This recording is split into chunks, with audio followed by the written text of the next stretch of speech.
Well, HP women एक बहुत तगड़ा लैपटॉप है इन माई ओपिनियन, बट सिर्फ एक इशू है जिसकी वजह से लोग इसको कंसिडर नहीं कर रहे हैं। उसके बारे में आगे बात करते हैं। Let us talk about the model first. Total 10 model HP women के ऑफिशियली इंडिया में लॉन्च हुए हैं, स्टार्टिंग फ्रॉम 76,000 टू 1,81,000। और ये 10 मॉडल में से 9 मॉडल तो सिर्फ इंटेल के हैं। सिर्फ बचा एक मॉडल जो कि हमें मिलता है राइजन 5 के साथ में। बाकी आप बाहर देखोगे तो आपको इसके राइजन 7 के भी मॉडल्स मिलेंगे, लेकिन इंडिया में तो सिर्फ राइजन 5 का मॉडल ऑफिशियली अवेलेबल है। अब इसमें से 3 लैपटॉप जो हैं वो एक्चुअली 1 लाख के अंदर है, तो हम उनके बारे में ही बात करेंगे। बट अगर आपको i7 के साथ में जाना है तो एक मॉडल अवेलेबल है जो 1,01,000 रुपीज़ का पड़ेगा आपको, बट हम उसके बारे में बात नहीं कर रहे हैं। So let's just stick with 3 models. अब एक्चुअली इधर मेरा मानना ये है कि जो इंटेल्स के मॉडल्स हैं एचपी ओमेन में वो बहुत ज़्यादा एक्सपेंसिव हैं। देखो अभी इधर तो इन 3 लैपटॉप्स को हम कैटेगरी में डिवाइड कर लेते हैं A, B एंड C। तो जो पहला हमारा A मॉडल है वो है 15EN001AX, और जो हमारा B मॉडल है वो है 15EK0015TX, और जो थर्ड मॉडल है हमारा वो है 15EK0017TX। और अगर हम इधर इनका प्राइस देखें तो जो पहला मॉडल है एक्चुअली उसकी जो प्राइस है वो आपको 76,000 में स्टार्टिंग प्राइस मिलनी चाहिए, इसके बारे में बाद में बात करेंगे। और जो बी मॉडल है उसका प्राइस है 81,290 रुपीज़ का, और जो सी मॉडल है उसका प्राइस है अराउंड 94,840 का। अब मैं आपको कुछ भी बात स्टार्ट करने से पहले बोल दूँ, ये साल AMD बेटर है, तो बेटर होगा अगर आप AMD CPUs के साथ में जाओ तो। बट फिर भी इधर अगर आप देखोगे तो सबसे पहले बात करते हैं B और C की। अब मैं आपको ये दोनों रेकमेंड क्यों नहीं करता हूँ। सबसे पहले तो अगर आप B मॉडल देखोगे तो ये इंटेल का i5 10 जनरेशन का CPU लगा हुआ है इसमें 10300H, 8GB की DDR4 की रैम है, 512 की आपको NVMe स्टोरेज मिलती है M.2, और इधर जो हमें ग्राफिक कार्ड मिलता है वो GTX 1650 है, जो कि 4GB का कार्ड है GDDR6 वाला। तो ये ब्रेक डाउन करने से पहले मैं आपको बोल दूँ कि इनमें सारे जो फीचर्स है वो लगभग सारे में सेम है, बस आपको इधर GPU और CPU का जो है वो कॉन्फ़िगरेशन अलग मिलता है, थोड़ा रैम में अलग मिलता है, बाकी पूरा का पूरा सेम है। तो ये तीनों के तीनों लैपटॉप जो है वो आपको 60 हर्ट्ज़ का रिफ्रेश रेट देंगे। हाँ, आपको इधर 120 हर्ट्ज़ नहीं मिलता है, वो इसका सबसे बड़ा डाउन साइड है, इसके बारे में बाद में बात करेंगे। लेकिन उससे पहले अगर आप देखोगे तो आपको सारे के सारे फीचर्स जो है इस लैपटॉप में वो सेम मिलते हैं। फुल HD IPS पैनल मिलता है। अब इधर डिस्प्ले जो है वो काफ़ी अच्छा है कंपेयर टू इस प्राइस रेंज में जितने भी लैपटॉप्स आते हैं।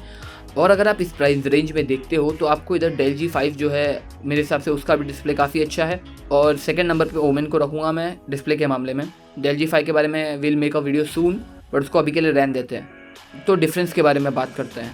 तो आपको जो A मॉडल है उसमें मिलता है राइजन 5 4600H, जो कि एक्चुअली CPU से ज़्यादा पावरफुल है i5 से। उसके बाद में आपको इधर 8GB की रैम मिलती है DDR4 की 3200 मेगाहर्ट्ज़ पर। अब ये एक्चुअली अगर आप B और C मॉडल्स देखोगे तो वहाँ पर आपको मिल रही है 2933 मेगाहर्ट्ज़ वाली रैम। अब अगर आप मेरे से पूछ रहे हो कि ये रैम कम है, तो सही बताओ तो आपको राइजन में जो है फ़ायदा मिलता है रैम का, लेकिन इंटेल के साइड पे आपको इतना ज़्यादा फ़ायदा नहीं मिलता है फास्ट रैम होने का। तो मेरे हिसाब से कोई ज़्यादा फ़र्क नहीं पड़ता है अगर इंटेल साइड पे आपकी रैम की जो फ्रीक्वेंसी है वो कम भी है तो, लेकिन AMD साइड पे ये बहुत मैटर करता है। उसके बाद आ जाते हैं GPU पर। अब ये जो आप देख रहे हो A मॉडल, इसमें लगा हुआ है GTX 1650 Ti 4GB GDDR6 वाला मॉडल। इसकी प्राइस है लगभग 76,000 रुपीज़ की। उसके बाद में जो B मॉडल है उसमें लगा हुआ है GTX 1650 4GB GDDR6 वाला, और इसकी प्राइस है 81,290 रुपीज़। अब आप मुझे बताओ, अब इंटेल साइड पर 1650 लगा हुआ है और AMD साइड पर 1650 Ti लगा हुआ है, लेकिन अगर हम प्राइस देखें तो उल्टी है। आपको AMD साइड पर जो है 76,000 रुपीज़ का मिल रहा है लैपटॉप, और इंटेल साइड पर आपको 81,000 का मिल रहा है। एक्चुअली अगर आप इधर देखोगे तो इंटेल में परफॉर्मेंस भी कम है B मॉडल में। एक्चुअली आपका जो A मॉडल है वो आपको सस्ते में B मॉडल से ज़्यादा अच्छी परफॉर्मेंस देगा, बिकॉज उसका GPU भी अच्छा है प्लस उसका CPU भी अच्छा है। सिर्फ एक ही जगह मेरे को बेनिफिट दिख रहा है। B मॉडल अगर आप ले रहे हो तो आपको सिर्फ एक ही जगह बेनिफिट मिलता है, जो कि आपको सिर्फ 4 जोन वाली बैकलाइट मिलती है, और वहीं पर अगर हम देखें A मॉडल में तो आपको सिंगल जोन वाली बैकलाइट मिलती है। सो अगर आप रंग बिरंगी चीज़ें पसंद करते हो तो आप B मॉडल पे जा सकते हो, लेकिन in my opinion A model is really worth it. उसके बाद बात करते हैं C मॉडल की। अब C मॉडल का जो प्राइस है वो मेरे हिसाब से बहुत ज़्यादा है कंपेयर टू B मॉडल, है ना। अभी आपको क्या लगता है कितना होना चाहिए था? देखो सारी चीज़ें सेम है, खाली आपको इधर क्या अपग्रेड मिल रहा है। अभी आपको इधर क्या मिल रहा है, 1 TB की NVMe SSD मिल रही है, उसके बाद में आपको इधर GTX 1650 Ti मिल रहा है, वही सेम हमारे ए मॉडल वाला GPU। सो मेरे हिसाब से ये दोनों भी बी और जो सी मॉडल है वो दोनों भी वर्थ नहीं करते हैं। अब जो सी मॉडल का प्राइस है लगभग 95,000 रुपीज़ है, और वही हम देखें तो जो ए मॉडल है उसका लगभग 19,000 रुपये कम है इससे। तो मेरे हिसाब से बहुत जो बड़ा जो है डिफरेंस क्रिएट करता है अमाउंट में। सो बी मॉडल के सामने सी मॉडल एक्चुअली बेटर है, लेकिन क्या ए मॉडल के सामने भी सी मॉडल बेटर है? अभी देखो, सी मॉडल का सीन ऐसा है कि CPU के परफॉर्मेंस के मामले में भी CPU इतना अच्छा नहीं होगा आपके Ryzen 5 से। उसके बाद में GPU परफॉर्मेंस देखें तो GPU परफॉर्मेंस सेम है। तो इससे क्या पता चलता है हमें, लगभग जो परफॉर्मेंस होगी गेमिंग साइड पर वो लगभग सेम होनी चाहिए। थोड़े बहुत गेम्स है जो अगर सिंगल कोर की परफॉर्मेंस ज़्यादा लेंगे तो वो गेम्स जैसे GTA 5 वो आपको इंटेल साइड पर ज़्यादा परफॉर्मेंस देंगे। तो ज़्यादातर जो गेम्स होते हैं वो GPU बाउंड होते हैं, तो गेमिंग परफॉर्मेंस लगभग इक्वल होनी चाहिए। बस वही आपको बैकलाइट का डिफरेंस मिलता है। इधर आपको ए में 1 जोन LED मिलती बैकलाइट मिलती है और सी में आपको 4 जोन की बैकलाइट मिलती है। बाकी पूरे जो है आपके स्पेक्स सेम है। रैम्स में थोड़ा डिफरेंस है, सी मॉडल में रैम भी थोड़ी कम है, लेकिन उससे फ़र्क नहीं पड़ता जैसे मैंने आपको पहले बताया। सो इन माई ओपिनियन इन तीनों भी लैपटॉप में जो सबसे वर्थ इट लैपटॉप है वो है ए मॉडल, जो कि सबसे सस्ता मॉडल है। एक्चुअली आप एक बार इसकी परफॉर्मेंस देख लो, फिर उसके बाद में हम आगे की बात करते हैं।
बेंचमार्क तो आपने देख लिए, बहुत सही परफॉर्मेंस है इसकी। लेकिन अब बात करते हैं अमेज़ॉन प्राइसिंग की। अब अमेज़ॉन पर अगर आप देखोगे ये लैपटॉप को तो ए और बी मॉडल, बी का प्राइस तो सही है, आपको यही प्राइस में मिल रहा है लगभग 82 के आसपास में, लेकिन ए मॉडल की जो प्राइस है वो सेम बी मॉडल की करके रखे इन लोगों ने। अब ये किस तरीके का स्कैम है मेरे को नहीं पता, लेकिन ऑफिशियल प्राइस इनकी ये है। तो जहाँ तक कोशिश करो कि अगर आप ये प्राइस में बाय कर सको ए मॉडल को तो बेटर रहेगा। वैसे मैं कोशिश करूँगा कि सारे जो प्रोडक्ट्स मैंने बताए हैं आपको इस वीडियो में उनकी डिस्क्रिप्शन में लिंक डाल दूंगा, तो चेक कर लेना एक बार। लेकिन मेरे हिसाब से अगर आपको 780 के अंदर मिलता है HP Omen का राइजन वाला मॉडल तो वो बेटर रहेगा, और जो बी और सी मॉडल है उनसे दूर ही रहो। मेरे हिसाब से बहुत ज़्यादा एक्सपेंसिव हो जा रहे हैं कंपेयर टू ए मॉडल। अब बात करते हैं इस लैपटॉप के प्रॉब्लम्स की। एक्चुअली इस लैपटॉप में बहुत कम जो है प्रॉब्लम्स है। मैंने बहुत सारे रिव्यूज़ को गो थ्रू किया और जो है मुझे एक कंक्लूजन मिला कि this is a very balanced laptop. आपको बहुत अच्छी परफॉर्मेंस भी मिल रही है, साथ ही साथ आपका डिस्प्ले भी जो है वो बहुत अच्छा तो नहीं बोलूँगा लेकिन अच्छा है कंपेयर टू जो इस प्राइस रेंज में आते हैं वैसे लैपटॉप के। और जो कूलिंग है वो भी कंपेयर टू कंपेटिटर्स काफ़ी सही है। HP Omen में सिर्फ एक जो है मेजर प्रॉब्लम मानी जा रही है फ़िलहाल कि इन लोगों ने इधर 144 हर्ट्ज़ का डिस्प्ले या 120 हर्ट्ज़ का डिस्प्ले नहीं ऐड किया। अब कुछ लोगों के लिए ये जो है बहुत मेजर फैक्टर होगा जो डेली गेम्स वगैरह खेलते हैं या मतलब प्रेफर करेंगे कि लैपटॉप्स में गेम खेले। अब इन माई ओपिनियन जैसे मैंने आपको Asus TUF के वीडियो में बोला था, मेरे लिए बहुत बड़ी डील नहीं है। 60 hertz is more than enough for me, और मुझे लगता है बहुत लोगों के लिए भी होनी चाहिए, बिकॉज आप लैपटॉप हर जगह पर लेकर के गेमिंग नहीं करते हो। आप अगर घर पे हो तो आप एक मॉनिटर भी लगा सकते हो 144 हर्ट्ज़ का और वही सेम रिफ्रेश रेट जो है वो अचीव कर सकते हो। So in my opinion this is not a big issue, but कुछ लोगों के हिसाब से होगा तो उनको ये प्रॉब्लम दे सकता है। और उसके अलावा I think this is one of the classiest laptop you can buy in this price range. इसलिए मैं लोगों को रिकमेंड कर रहा हूँ कि ओमेन लो, क्योंकि आपका जो पैसा है आपको मालूम होगा कि ढंग की जगह पे जा रहा है। इसकी ना बिल्ड क्वालिटी चीप लगती है, ना इसका कोई भी तरीके से आपको ये चीप नहीं लगेगा। ओवरऑल बिल्ड क्वालिटी भी बहुत तगड़ी है, और जो सारे फीचर्स आपको Asus TUF वगैरह में मिलते हैं वो सारे फीचर्स भी मिलते हैं। और बेंचमार्क भी देखोगे तो कई जगह पर ओमेन जो है Asus TUF से ज़्यादा परफॉर्म कर रहा है, बिकॉज वही CPU वो हीट होने लगता है तो वो थोड़ा थर्मल थ्रॉटल करता है, जिसकी वजह से उसमें प्रॉब्लम आती है और गेम जो है वो अटकने लगते हैं, फ्रेम चॉपी होने लगते हैं। लेकिन ये प्रॉब्लम आपको इधर देखने नहीं मिलेगी। सो अगर आप असूस टफ से कुछ बेटर या पवेलियन से कुछ बेटर लेना चाहते हो तो मेरे हिसाब से ये बहुत अच्छा ऑप्शन होगा। और ये बेसिकली उनके लिए जो 70 क्रॉस करके अपना बजट आगे बढ़ा रहे हैं एक लैपटॉप लेने के लिए, तो ये उनके लिए सबसे बेस्ट ऑप्शन मेरे हिसाब से होगा। So this was my take on HP omen की सीरीज़, और मेरे हिसाब से बहुत वर्थ इट सीरीज़ है। अगर आप बाय करना चाहते हो तो डिस्क्रिप्शन में जो है मैंने लिंक डाल दी है। प्राइसिंग का थोड़ा दिक्कत है इंटेल मॉडल्स में, लेकिन अगर वो शॉर्ट होता है थोड़ी कम प्राइसिंग हो जाती है तो फिर इंटेल भी अच्छा ऑप्शन रहेगा। लेकिन अभी जो प्राइसिंग चल रही है फ़िलहाल 82 और 95, तो मेरे हिसाब से ये थोड़ी एक्सपेंसिव साइड पर हो जा रहे हैं, और 95 वाला मॉडल तो मेरे हिसाब से आपको लेना ही नहीं है। तो गाइस अगर वीडियो अच्छा लगा तो लाइक कर देना, शेयर कर देना और सब्सक्राइब भी कर देना। तो guys I think I am done, bye guys.